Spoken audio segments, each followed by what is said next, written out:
Ассалому алейкум бинандаҳои азизу арҷуманд, мутаваҷҷеҳ бошед ба барномаи иттилооти ахбор ки аз студияи марказии телевизиони Тоҷикистон манзури шумо мегардад. имрӯз асосгузори сулҳу ваҳдати миллӣ пешвои миллат президенти ҷумҳурии Тоҷикистон муҳтарам Эмомалӣ Раҳмон бо сафари корӣ ба ноҳияи Данғара ташриф оварданд. маросими истиқболи меҳмони олиқадр дар фурудгоҳи муваққатии деҳаи шаршари деҳотии Себистон бо самимияти хоса сурат гирифт. нахуст пешвои миллат дар деҳаи шаршар бинои нави муассисаи таҳсилоти миёнаи умумии рақами 28-ро мавриди баҳрабардорӣ қарор доданд. сарвари давлат бо шароити таълимии муассиса шинос шуда бо хонандагону омӯзгорон суҳбати самимӣ анҷом доданд. иттилоъ дода шуд ки бинои нави муассисаи таҳсилоти миёнаи умумии рақами 28 аз 2 ошиёна ва таҳхона иборат буда барои 480 хонанда пешбинӣ гардидааст.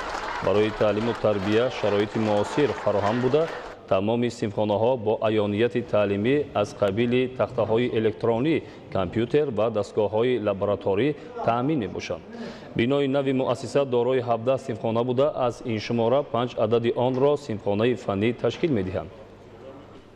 синфхонаи компютерӣ бо 30 компютер ва хатти алоҳидаи интернет таъмин буда ҳамчунин барои соҳибҳунар намудани толибилмон дар таълимгоҳ синфхонаҳои алоҳидаи таълими меҳнати писарону духтарона ташкил гардидааст. як синфхонаи алоҳида барои омӯзидани нозукиҳои бозии шоҳмот ташкил шуда он бо тамоми дастгоҳ ва аёнияти зарурӣ таъмин мебошад.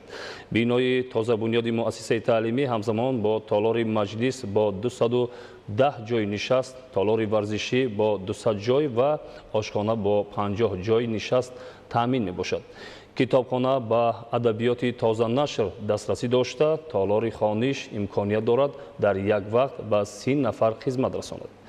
ба сарвари давлат иттилоъ доданд ки бинои мазкур дорои бухонаи алоҳида буда он дар асоси технологияи муосир бунёд ёфтааст ва дар фасли зимистон имконият дорад таълимгоҳро пурра бо гармӣ таъмин намояд. иншооти мазкур дар масоҳати 2 гектар бо назардошти талаботи муосири меъморӣ бунёд ёфта атрофи он бо гулу бутаҳои ороишӣ ва дарахтони сояафган зебу оро ёфтаанд. аснои шиносоӣ ва суҳбат президенти мамлакат хонандагону омӯзгоронро ба истифодаи самараноки шароити фароҳамшуда аз худ кардани илмҳои замони муосир ҳидоят карданд. сипас дар саҳни таълимгоҳ президенти мамлакат муҳтарам Эмомалӣ Раҳмон бо сокинон ва аҳли маорифи ноҳия Данғара мулоқот намуда ифтитоҳи иншооти мазкурро ба онҳо табрику таҳният гуфтанд.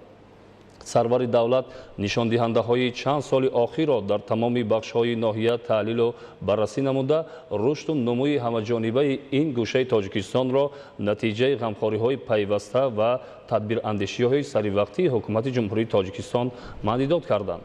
бояд тазаккур дод ки дар қатори дигар шаҳру ноҳияҳои мамлакат дар ҳудуди деҳоти Себистони ноҳияи Данғара низ дар доираи нақшаи чорабиниҳо бахшида ба 30-солагии истиқлолияти давлатии ҷумҳурии Тоҷикистон корҳои ободонӣ бо маром идома дошта то ба имрӯз як қатор иншоот мавриди баҳрабардорӣ қарор гирифт.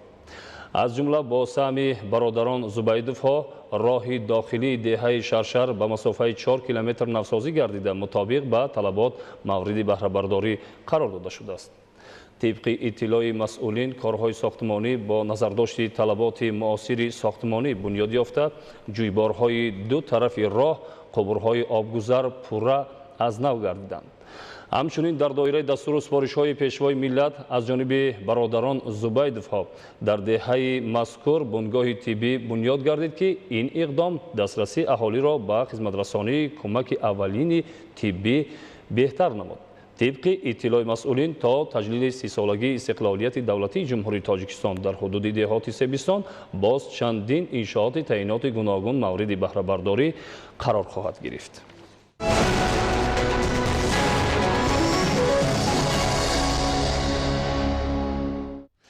имрӯз дар доираи сафари корӣ дар ноҳияи Данғара асосгузори сулҳу ваҳдати миллӣ пешвои миллат президенти ҷумҳурии Тоҷикистон муҳтарам Эмомалӣ Раҳмон дар деҳоти Оқсу роҳи мошингузари Себистон Гулафшонро ифтитоҳ карданд. роҳи мазкур дар доираи дастгирии сиёсати созандаи ҳукумати кишвар ва истиқболи сазовор аз ҷашни бузурги миллӣ 30-солагии истиқлолияти давлатии ҷумҳурии Тоҷикистон аз тарафи соҳибкорони ватандӯст ва мардуми ноҳияи Данғара ба тариқи ҳашар башар бунёд гардид. роҳи мошингарди Себистон Гулафшон 21 километр дарозӣ ва 7 метр паҳноӣ дорад. Дар доираи навсозии роҳи Себистон Гулафшон корҳои тахту ҳамворкунӣ ва секунии роҳ ба анҷом расид. дар мавзеъҳои обгузар 9 қубури калонҳаҷми обпарто хобонда шуда, сохтмони ҷӯйборҳои бетонӣ дар ду канори роҳ дар масофаи 1,7 километр иҷро гардид. деҳоти Оқсу аз маркази ноҳия дар масофаи 25 километр дур ҷойгир аст ва акнун бо навсозии роҳ чандин маротиба наздик ва вақти сафар кӯтоҳ карда шуд. дар корҳои навсозии роҳ даҳҳо нафар муҳандисону кормандони техникӣ ва роҳсозони маҳаллӣ бо ҷидду ҷаҳди дучанд кор карданд. сохтмончиён дар вақти анҷоми корҳо ба масъалаи таъмини босифати он таваҷҷӯҳ зоҳир карда, аз техникаи муосири роҳсозӣ истифода бурданд. роҳи навсозишуда ҳудуди деҳаҳои Себистон, Гулафшон, Талхов ва қулли Суфиёнро дар бар мегирад ва 14 километри роҳ аз ҷониби бародарон Пировҳо пурра таъмир карда шуд. дар 14 деҳаи деҳоти Оқсу 3520 хоҷагӣ ба қайд гирифта шуданд ва аҳолии он 25700 нафарро ташкил медиҳад. қулли Суфиён дуртарин деҳаи деҳоти Оқсу мебошад, ки аз маркази ноҳия дар масофаи қариб 45 километр ҷойгир аст. акнун аҳолии деҳаҳои деҳоти Оқсу бемамоният тамоми фасли сол аз роҳи тахту ҳамвор самаранок истифода мебаранд. президенти мамлакат муҳтарам Эмомалӣ Раҳмон ифтитоҳи роҳи навро ба сокинони ин деҳаҳои ноҳияи Данғара муборакбод гуфта, изҳор доштанд, ки роҳҳо на танҳо минтақаҳоро ба ҳам мепайванданд, балки ҳамчунин воситаи интиқоли мусофирон ва ҳамлу нақли борҳои гуногун хизмат мекунанд. бунёди роҳҳои нав ин пешрафти иқтисодиёт сарфаи вақту маблағ буда, барои коҳиш додани арзиши маҳсулот низ хизмат мерасонад. ёдовар мешавем, ки дар ноҳияи Данғара барои истиқболи сазовор аз саҳнаи муҳими таърихӣ 30-солагии истиқлолияти давлатии ҷумҳурии Тоҷикистон бунёди 300 иншооти таъиноти гуногун ба нақша гирифта шудааст ва аз ин миқдор аллакай қариб 80 адад мавриди баҳрабардорӣ қарор дода шудааст. ҳамаи тадбирҳое, ки дар доираи эълони солҳои 2019-2021 чун солҳои рушди деҳот, сайёҳӣ ва ҳунарҳои мардумӣ аз тарафи ҳукумати кишвар амалӣ мешаванд, ба хотири рушди деҳот, таъмини инфрасохтори зарурӣ, таъсиси ҷойҳои корӣ ва фароҳам овардани шароити беҳтари иҷтимоӣ барои сокинон роҳандозӣ мегардад.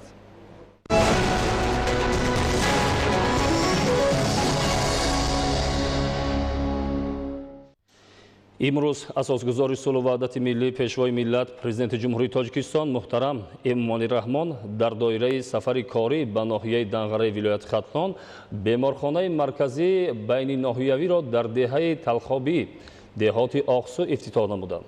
беморхонаи марказии байниноҳиявӣ дар ин деҳаи дурдасти ноҳия дар доираи иқдомҳои созанда ба истиқболи ҷашни 30-солагии истиқлолияти давлатӣ ва солҳои рушди деҳот, сайёҳӣ ва ҳунарҳои мардумӣ бунёд шуда, ба 3500 нафар аҳолии деҳаҳои Талхоб, Олучадара, Гули Зиндон, Бобудхона, Қулли Суфиён ва Қурунтун хизмат мекунад. маркази саломатӣ ва таваллудхона бо дастгирӣ ва ғамхориҳои бевоситаи сарвари давлат муҳтарам Эмомалӣ Раҳмон аз ҷониби оилаи Ҷамиловҳо бунёд шуда аз 22 ҳуҷра, 16 хати хоб, 1 ҳуҷраи хатна ва дигар утоқҳои ёрирасон иборат мебошад. аз рӯи лоиҳа дар маркази саломатӣ 7 ҳуҷра ва дар таваллудхона 9 ҳуҷраи корию хизматрасонӣ аз ҷумла ҳуҷраҳои ба қайдгирии табибон, шикастабандӣ, муолиҷавӣ, хатна ва таваллуд бунёд шуда, ҳамаи утоқҳо барои муолиҷаи беморон, таваллуд ва нигоҳубини модару кӯдак бо рахти хоб ва дастгоҳу таҷҳизоти замонавӣ таъмин мебошанд. мавриди зикр аст, ки оилаи Ҷамиловҳо дар партави дастгириҳои роҳбарияти олии давлат ва ҳукумати ҷумҳурии Тоҷикистон ҷиҳати саҳм гузоштан дар ободии ватан ва бо дастовардҳои назаррас истиқбол намудани ҷашни 30-солагии истиқлолияти давлатӣ аз ҳисоби даромади хоҷагии деҳқонии худ, шингиҳо ва маблағи барои ҳаҷ ҷамъ намудаашон тадбирҳои ободониро дар ватан вусъат медиҳанд. Масоҳати умумии замини беморхонаи марказии байниноҳиявӣ 1775 метри мураббаъро ташкил дода, аз рӯи тарҳ роҳравҳои атрофи он сафолатпӯш ва барои табибону сокинон ҷойи мувофиқи истироҳату фароғат муҳайё карда шудааст. Сарвари давлат муҳтарам Эмомалӣ Раҳмон зимни шиносоӣ бо маркази саломатӣ ва таваллудхона ба сифати корҳои анҷомёфта баҳои баланд дода, табибонро барои анҷоми хизмати софдилона ба аҳолии деҳот ҳидоят карданд. солҳои охир дар доираи таваҷҷӯҳ ва ҳидоятҳои раҳнамусози пешвои миллат соҳаи тандурустӣ дар деҳот рушд карда, баҳри фароҳам овардани шароити хуби хизматрасонии тиббӣ ба аҳолӣ ва ҳалли мушкилоти дар ин самт ҷой дошта, тадбирҳои бузурги созандагӣ амалӣ карда шуданд, ки дар ин ҷода саҳми соҳибкорону шахсони ватандӯст назаррас ва шоистаи таҳсин аст.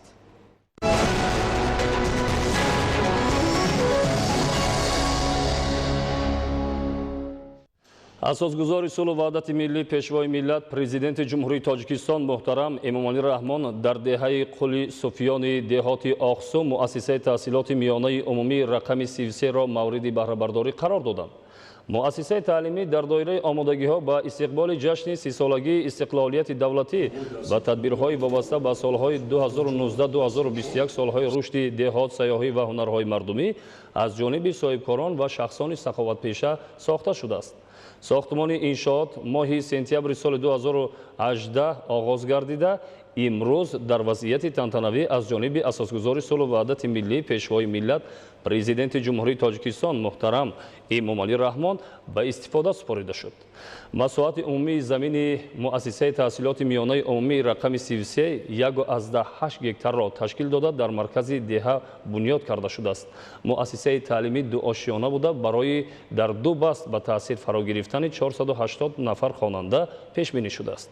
иншооти мазкур дорои 10 синфхона аз ҷумла синфхонаи компютерӣ, физика, химия, биология, китобхона ва дигар утоқҳои лозима мебошад. ҳамаи синфхонаҳо бо ашёи зарурии хониш аз қабили мизу курсӣ ва муосиртарин таҷҳизоти соҳавӣ муҷаҳҳаз гардонда шуданд. баъди ба истифода супоридани муассисаи таҳсилоти миёнаи умумии рақами 33 президенти мамлакат муҳтарам Эмомалӣ Раҳмон ба хонандагону омӯзгорон дастур доданд, ки дар замони ҷаҳонишавӣ бо роҳи омӯзиши илмҳои муосир ва соҳибкасб гаштан дар ҳифзу гиромидошти арзишҳои миллӣ ва пешрафти Тоҷикистони соҳибистиқлол саҳми хешро гузоранд. бо пуштибонӣ аз сиёсати муваффақонаи хонандагону омӯзгорони ин деҳаи кӯҳистони мамлакат ба пешвои миллат муҳтарам Эмомалӣ Раҳмон изҳори миннатдорӣ карданд. қаблан дар деҳаи Қули Суфиён муассисаи таълимӣ бо 150 ҷойи нишаст фаъолият дошт, вале бо сабаби ҷавобгӯ набудан ба талаботи замони муосир ва афзоиши шумораи хонандагон сокинон ба мушкилот дучор гашта буданд. вобаста ба ин ҷиҳати бо дастовардҳои назаррас таҷлил намудани ҷашни 30-солагии истиқлолияти давлатӣ ва беҳтар кардани инфрасохтори деҳот аз ҷониби соҳибкорону ҷавонмардони бонангу номуси ватандӯсти ноҳияи Данғара, ин мушкилоти сокинону хонандагони деҳаи Қули Суфиён бартараф карда шуд. мавриди зикр аст, ки имрӯзҳо дар ҳамаи деҳоти ноҳияи Данғараи вилояти Хатлон бо саҳми соҳибкорону ҷавонмардони бонангу номус сохтмони иншооти гуногун бо маром ҷараён дорад, ки ҳамаи ин аз ҷонибдории кулли сокинони ноҳияи Данғара аз сиёсати хиратмандонаву созандаи асосгузори сулҳу ваҳдати миллӣ пешвои миллат президенти ҷумҳурии Тоҷикистон муҳтарам Эмомалӣ Раҳмон шаҳодат медиҳад.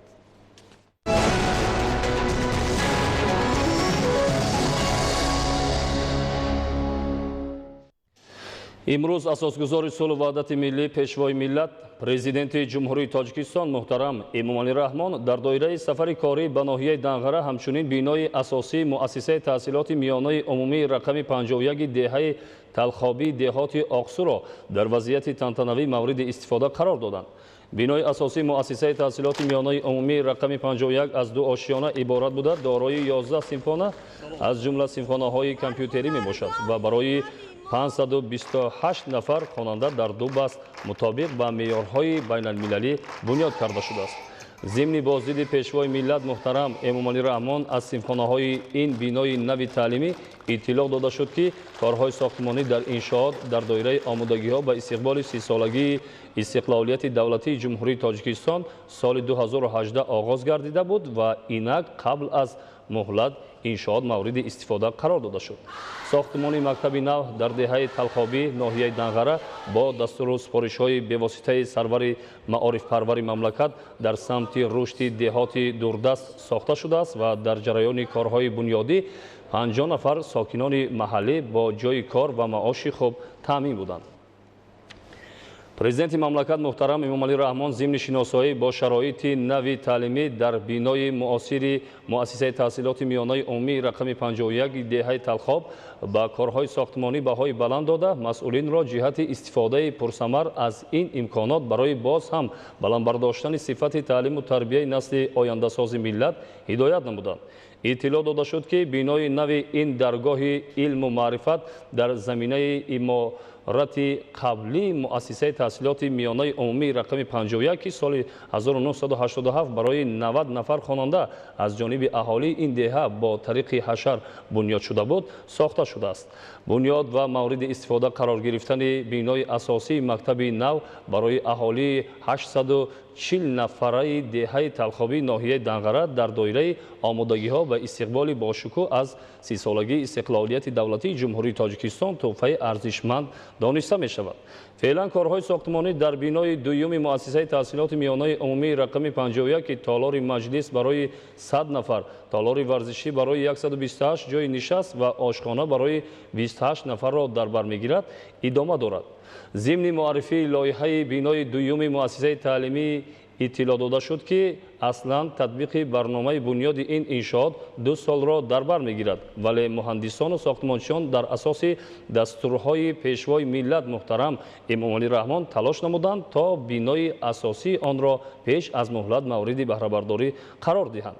масоҳати умумии замини мактаб 1,5 гектарро дар бар мегирад ва бо татбиқи пурраи лоиҳа дар он барои таъмини беҳтари илму ҳунаромӯзӣ ва ба машқу тамрин фаро гирифтани фарзандони сокинони деҳаи талхоб муосиртарин шароит фароҳам оварда шавад. президенти мамлакат муҳтарам эмомалӣ раҳмон пас аз шиносоии пурра ба шароити илмомӯзии насли наврасу ояндасози миллат дар бинои нави муассисаи таҳсилоти миёнаи умумии рақами 51 ва лоиҳаи бунёди бинои дуюми ин даргоҳи илму маърифат ва дигар иншооти ёрирасон дар он хонандагонро ба омӯзиши илмҳои муосир ҳидоят намуда ба масъулин ҷиҳати истифодаи пурсамар аз ин имконоти фароҳамкардаи давлату ҳукумати ҷумҳурии тоҷикистон дастуру ҳидоятҳои судманд доданд. ёдовар мешавем ки дар деҳаи талхоб таърихи тақрибан 200 сола дорад ва маънои он дар гирди чашмаи оби талх пайдо шудани маҳалли аҳолинишин мебошад.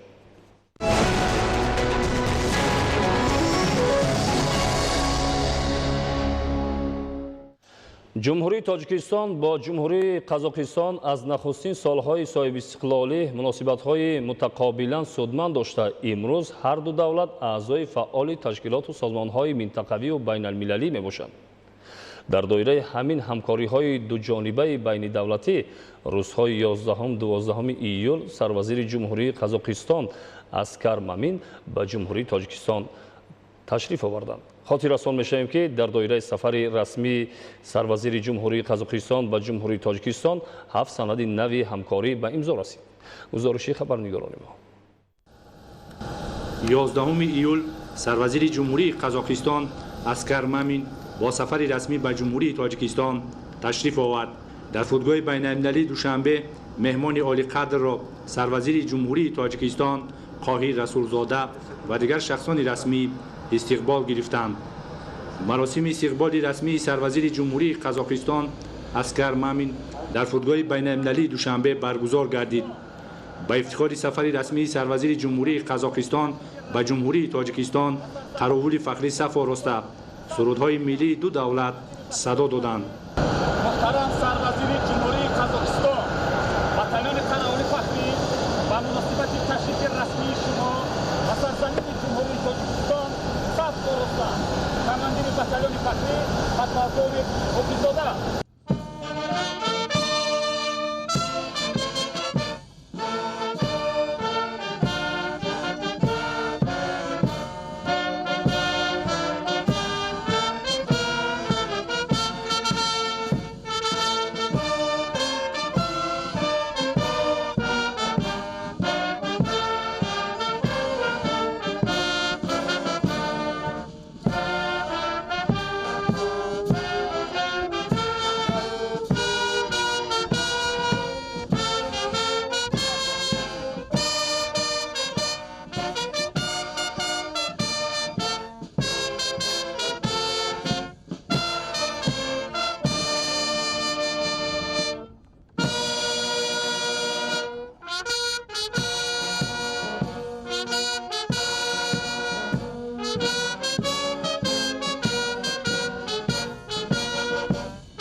سروزیر جمهوری قزاقستان اسکر مامین در دایره سفر رسمی خود به جمهوری تاجیکستان به میدان دوستی شهر دوشنبه تشریف آورده در مجمع معماری وحدت ملی و احیای تاجیکستان با پایه مجسمه اسماعیل سامانی با عرض و احترام به تاریخ پرغناوت مردم تاجیک گلچنبر گذاشت. در این مراسم سروزیر قزاقستان اسکر مامین را معاون سروزیر جمهوری تاجیکستان عظیم ابراهیم و دیگر شخصان رسمی همراهی نمودند. در حاشیه این سفر رسمی نخست ملاقات سروزیر جمهوری تاجیکستان قاهی رسولزاده با سروزیر جمهوری قزاقستان اسکر مامین دایر شد.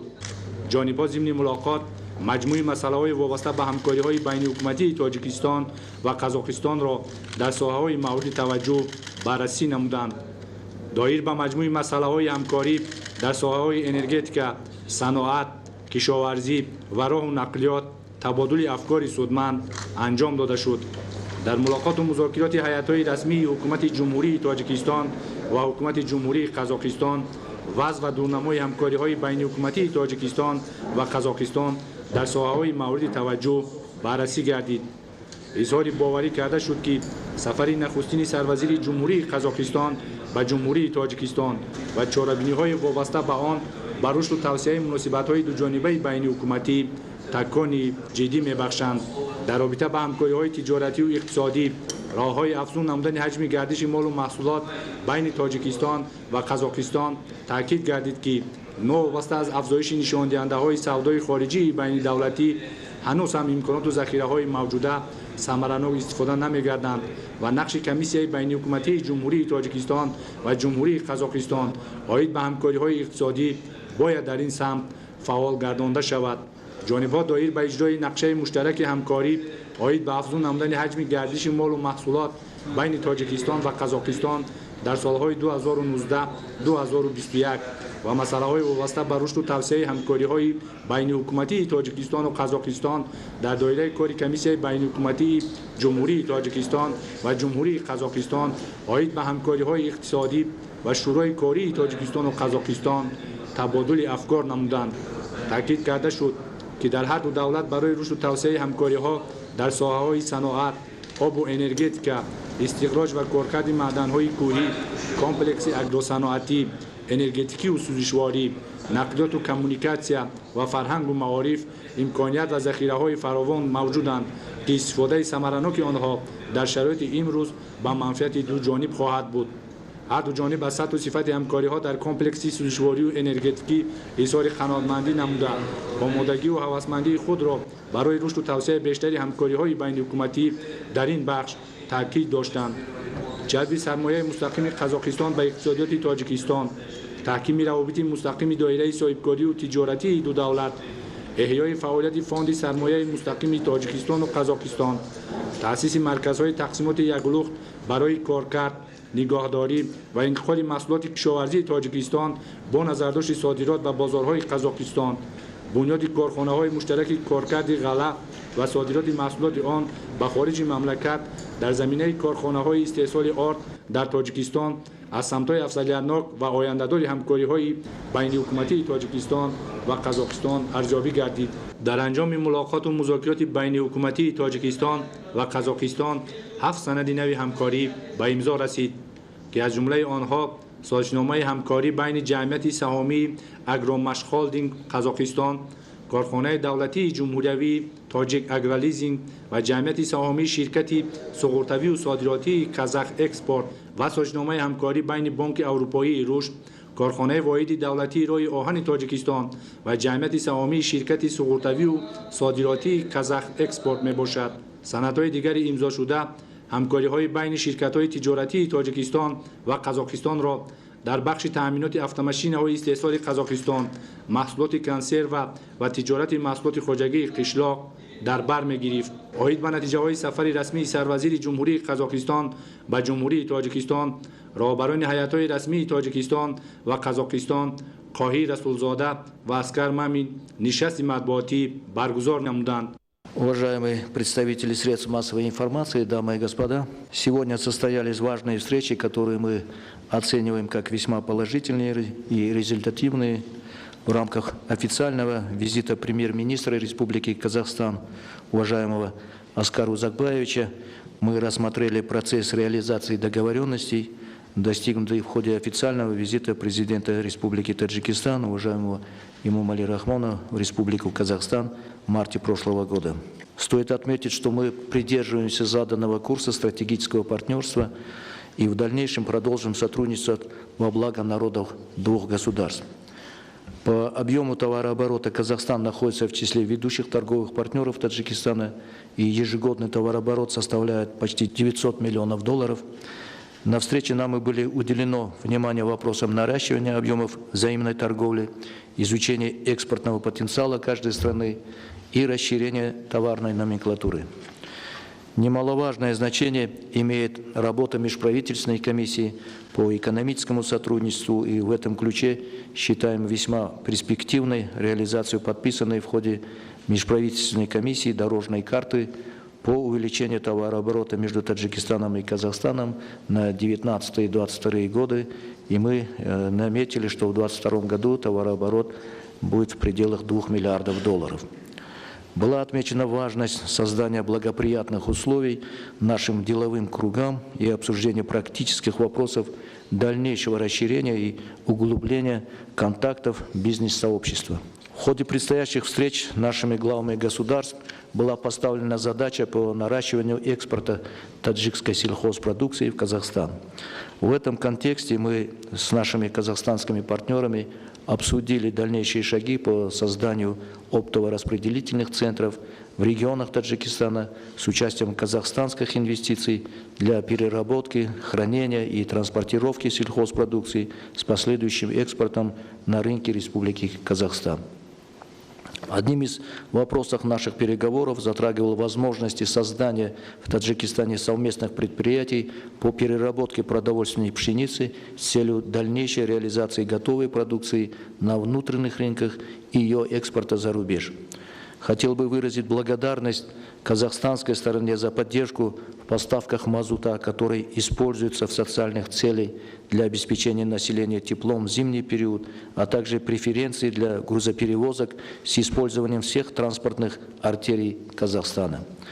Одним из важных направлений нашего сотрудничества является взаимодействие в энергетической сфере. Дальнейшее развитие транспортно-коммуникационных связей является другим немаловажным аспектом двустороннего сотрудничества. В ходе состоявшихся встреч была констатирована устойчивая позитивная динамика взаимодействия наших стран в культурно-гуманитарной сфере. На регулярной основе проводятся культурные мероприятия, в том числе Дни культуры. Творческие коллективы двух стран взаимно участвуют в различных мероприятиях, проводимых на территории Таджикистана и Казахстана. Отрадно отметить, что в 2018 году на телеканалах Казахстана были показаны фильмы и творческие произведения таджикских кинематографистов с переводом на казахский язык. Ежегодно на взаимной двухсторонней основе выделяются квоты для обучения в вузах обеих стран граждан Таджикистана и Казахстана. Мы сегодня договорились о том, чтобы увеличить эти квоты. Уважаемые дамы и господа, безусловно, сегодня мы рассмотрели широкий круг вопросов, представляющих взаимный интерес. Выражаем уверенность в том, что совместными усилиями наше двустороннее взаимодействие достигнет новых рубежей. Благодарю за внимание. Теперь я с большим удовольствием хочу предоставить слово премьер-министру Республики Казахстан, уважаемому Аскару Узакбаевичу Мамину. Пожалуйста. Спасибо, уважаемые дамы и господа, уважаемые представители прессы. В первую очередь я хотел поблагодарить уважаемого Бакира Абдрасуловича за традиционное гостеприимство и прекрасную организацию нашего визита. Высоко оцениваем итоги наших переговоров, в ходе которых состоялся обстоятельный обмен мнениями по актуальным вопросам двусторонних отношений. Особое внимание было уделено развитию торгово-экономического сотрудничества. Как уже было отмечено, перед нами стоит задача доведения нашего объема товарооборота до $2 миллиардов. Уже сегодня мы почти миллиард имеем товарооборот, и Казахстан является вторым торговым партнером по объему после России. Но мы договорились, что есть все возможности в краткосрочный период уже стать торговым партнером номер 1 для Таджикистана. И я уверен, что в течение буквально короткого периода времени эта задача может быть решена.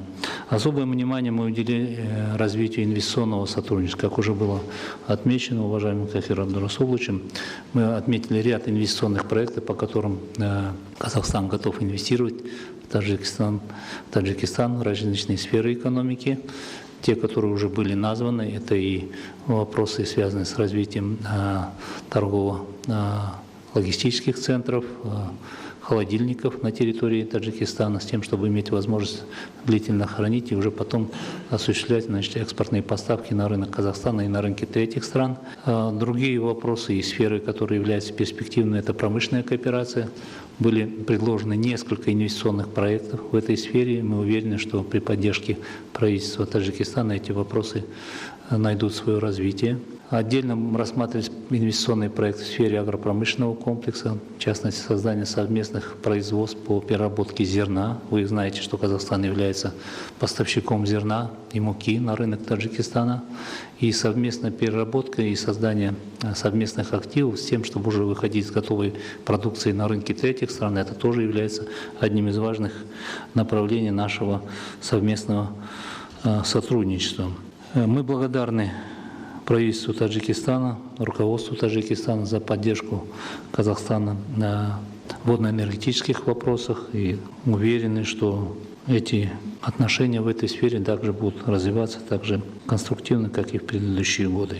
Уважаемый Кахир Абдурасулович уже отметил, что мы имеем огромный потенциал, работает межправительственная комиссия, действительно выработана дорожная карта по развитию торгово-экономического сотрудничества. Мы уверены, что весь тот огромный потенциал, который имеется, необходимо реализовывать, необходимо активно работать, и межправительственная комиссия является инструментом как раз-таки для реализации этой задачи. И мы в рамках наших встреч сегодня поставили несколько вопросов, как и перед делегацией Казахстана, так и были делегации Казахстана поставлены, и мы буквально дали нашим коллегам некоторое количество времени для того, чтобы они сегодня активно и завтра поработали с тем, чтобы уже имели возможность завтра утром нам доложить об итогах этих переговоров. Уверен, что все эти вопросы найдут свое решение. Поэтому мы еще раз высоко оцениваем итоги состоявшей встречи и уверены, что состоявшаяся встреча даст серьезный импульс развитию торгово-экономических связей между нашими странами. Еще раз хочу поблагодарить нашего коллегу, уважаемого Кахира Абдурасуловича. Спасибо. дар қасри миллат асосгузори сулҳу ваҳдати миллӣ пешвои миллат президенти ҷумҳурии тоҷикистон муҳтарам эмомалӣ раҳмон сарвазири ҷумҳурии қазоқистон аксар маминро ки бо сафари расмӣ ба тоҷикистон ташриф оварда буд ба ҳузур пазируфтанд. сарвари давлат муҳтарам эмомалӣ раҳмон дар оғози мулоқот аз дидору вохӯрии судманд бо президенти ҷумҳурии қазоқистон қосим ҷомарт токаев дар ҳошияи саммити машварати ҳамкорӣ ва тадбирҳои боварӣ дар осиё ки моҳи июн дар шаҳри душанбе баргузор гардид ёдовар шуда таъкид намуданд ки ҳар як мулоқоту вохӯрии сатҳи олӣ ба баланд ба рушди ҳамкорӣ ва дӯстии ду давлат мусоидат менамояд. сарвазири ҷумҳурии қазоқистон ба президенти ҷумҳурии тоҷикистон барои пазироии гарму самимии ҳайати расмии қазоқистон дар ҷумҳурии тоҷикистон изҳори сипосу миннатдорӣ баён намуда натиҷаҳои сафари расмиашро ба тоҷикистон бо барор арзёбӣ кард. таври таъкид гардид ҷумҳурии қазоқистон дар муносибатҳои тиҷоратии тоҷикистон бо кишварҳои хориҷӣ мавқеи шоиста дошта рушду густариши бештари ҳамкориҳои тиҷоративу иқтисодӣ ба ин давлат дар аввалияи сиёсати хориҷии роҳбарияти ҷумҳурии тоҷикистон қарор дорад. ҷонибҳо аз афзоиши ҳаҷми савдои хориҷии байнидавлатӣ изҳори қаноатмандӣ карда барои боз ҳам беҳтар гардидани нишондиҳандаҳои гардиши молу маҳсулот муҳимияти истифодаи пурраи имконоту захираҳои мавҷударо аз ҷумла дар доираи кори комиссияи байниҳукуматии ҷумҳурии тоҷикистон ва ҷумҳурии қазоқистон оид ба ҳамкориҳои иқтисодӣ таъкид намуданд. дар мулоқот ҳамчунин масъалаи ҷалби бештари сармояи мустақим ба иқтисодиёти давлатҳо, таҳкими фаъолияти шӯрои корӣ ва истифодаи самараноки майдони музокироту вохӯриҳои дуҷониба дар ҳама сатҳу зинаҳо барои амалисозии нақшаҳо дар ин самт баррасӣ гардид.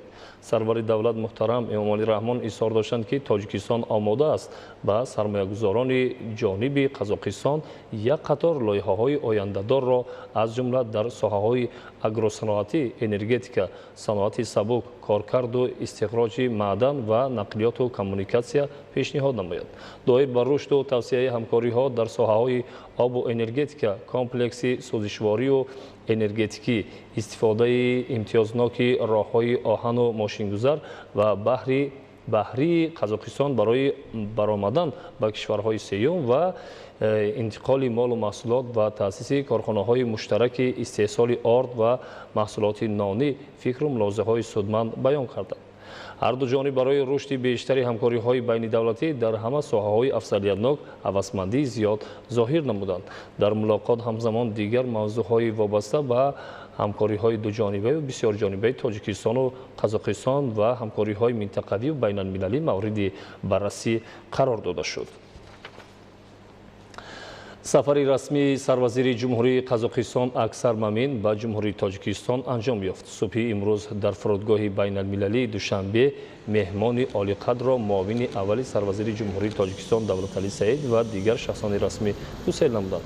ёдовар мешавем, ки сарвазири ҷумҳурии Қазоқистон Аксар Мамин бо сафари расмӣ дар ҷумҳурии Тоҷикистон қарор дошт. дар ин сафар музокироту мулоқотҳои байни ҳукуматии Тоҷикистону Қазоқистон доир гардида 7 санади нави ҳамкорӣ ба имзо расид.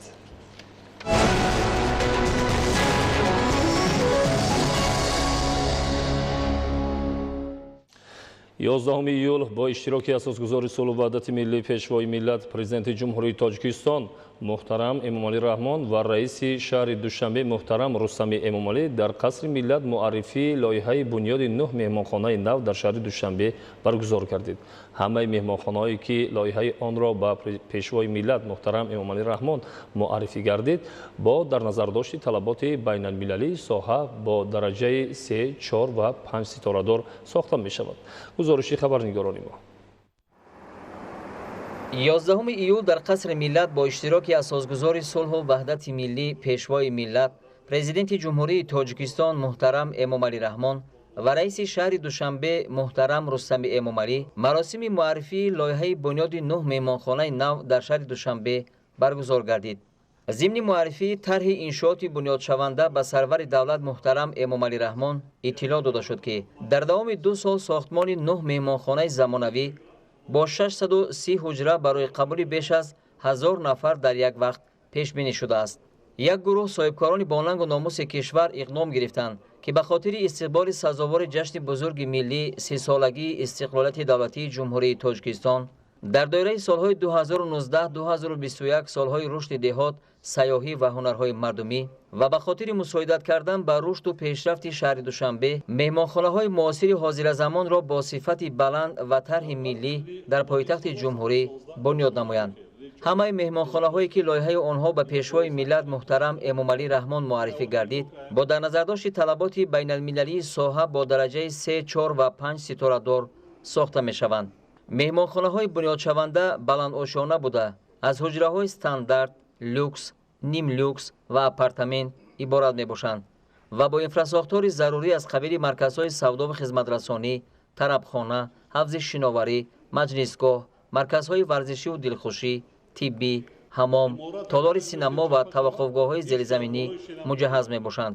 мавриди зикр аст, ки дар асоси дастуру ҳидоятҳои раҳнамусози президенти ҷумҳурии Тоҷикистон муҳтарам Эмомалӣ Раҳмон ва иқдомҳои созандаи роҳбарияти мақомоти иҷроияи ҳокимияти давлатии шаҳри Душанбе таи солҳои охир симои пойтахти мамлакат шаҳри Душанбе ба куллӣ дигаргун шуда, дар натиҷаи заҳмати аҳлонаву ватандӯстонаи сокинон ва соҳибкорони бонангу номуси он ба ифтихори ҷашну идҳои милливу давлатӣ аз қабили 30-солагии истиқлолияти давлатии ҷумҳурии Тоҷикистон тадбирҳои ободониву созандагӣ вусъати тоза касб кардааст.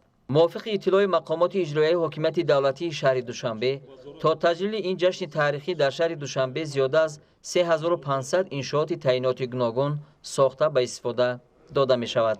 баъди шиносоӣ бо тарҳи лоиҳаи 9 меҳмонхонаи нав президенти мамлакат муҳтарам Эмомалӣ Раҳмон ба иқдоми шоиста ва сазовори сокинони пойтахт, соҳибкорони ватандӯст баҳри ободонии пойтахти кишвар баҳои баланд дода, онҳоро ба иҷрои босифати корҳои сохтмонӣ, риояи талаботи меъёрҳои миллӣ, истифодаи санъати баланди меъморӣ, истифодаи масолаи хусифати сохтмонӣ аз қабили сангҳои ороишӣ, аз ҳозир тайёр кардани кадрҳои болаёқати хизматрасон, таъсиси гӯшаҳои фурӯши молу маҳсулоти ҳунарҳои миллӣ ва дигар корҳои ободонӣ ҳидоят карданд. бино ба таъкиди пешвои миллат муҳтарам Эмомалӣ Раҳмон, бо ин васила мо метавонем бори дигар фарҳанги баланди тамаддунофарии миллатамон, неъматҳои моддӣ ва маънавии сарзамини аҷдодиро ба ҷаҳониён муаррифӣ намоем. бинандаҳои азизу арҷуманд, ин буд барномаи иттилооти ахбор. Бо расидани дигар иттилои тоза ҳамкорони мо шуморо дар нашрҳои минбаъдаи ахбор ошно месозанд. хайртан, сеҳату хона обод бошед.